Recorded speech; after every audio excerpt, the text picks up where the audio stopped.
عندي صديقي سوري البارحة خابرني، قال لي وسام عازمك على متى. المهم اني لا غدا لا عشاء، قلت صاحبي عازمني خل اروح اشوف شنو المتة، حسبالي ثريد فد شي قوزي لحم مش مدريني.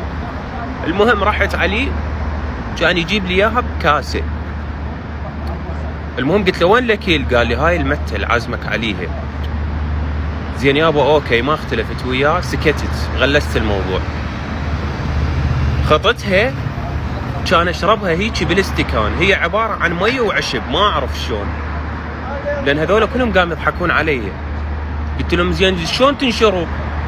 كان واحد يقول لي هاي بهاي القصبه تشربها. المهم انا ما صدقت على الله، كان الزم، كان هاي ينصمت الله وكيلكم البارحه هذا كله ملتهب من ورا المتة مال السوريين. زين يا اخي ما تقول لي ما تحكي وياي، انا ايش مدريني؟ والبارحه لا غدا لا عشاء، بالاخير تطلع عشب ومي، ناصبين علينا انتو خالي. والله العظيم خجلتونا بالقران، فضحتونا فضيحه.